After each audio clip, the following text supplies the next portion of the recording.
My husband wasn't in bed with me when I woke up that January morning.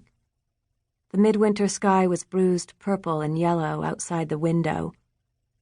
I shut bleary eyes against light that glared and pounded. A second later, I realized my toes weren't burrowing into the hollows behind Brendan's knees. That when I flung out my arm, it didn't meet his wiry chest, the stony muscles gone slack with sleep. I slid my hand toward the night table, fingers scrabbling around for our alarm clock. 7:30. It was late. As if drugged, my brain was making sense of things only after a dull delay. But it was a full hour past the time I always woke up. We always woke up. Brendan slept a cop's sleep, perpetually ready to take action, and I had been an early riser all my 35 years. Bits of things began to take shape in my mind. The morning light, which entered so stridently through the window.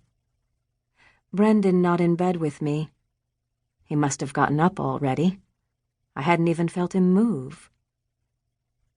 But Brendan had been working late all week. I hadn't yet found out why.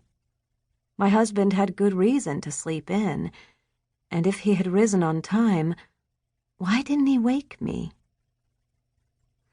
I felt a squeezing in my belly. Brendan knew I had an 8 o'clock meeting with a new client this morning, the owner of a lovely but ramshackle old salt box in need of repair. My husband took my burgeoning business as seriously as I did. He would never let me miss a meeting. On the other hand, Brendan would know that if I slept late, then I must be worn out. Maybe getting Phoenix off the ground had taken more out of me than I realized. Brendan probably figured he'd give me a few extra minutes, and the morning just got away from him. He must be somewhere in his normal routine now, toweling off or fixing coffee. Except I didn't hear the shower dripping, or smell the telltale welcome scent of my morning fix.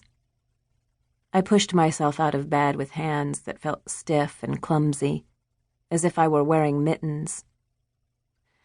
What was wrong with me? I caught a glimpse of my face in the mirror and noticed puddles of lavender under my eyes. It was like I hadn't slept a wink, instead of an extra hour. "Brendan? Honey? You up?" My words shattered the air, and I realized how very still our old farmhouse was this morning. Padding toward the bathroom, one explanation for the weight in my muscles, not to mention my stuporous sleep, occurred to me. Brendan and I had made love last night.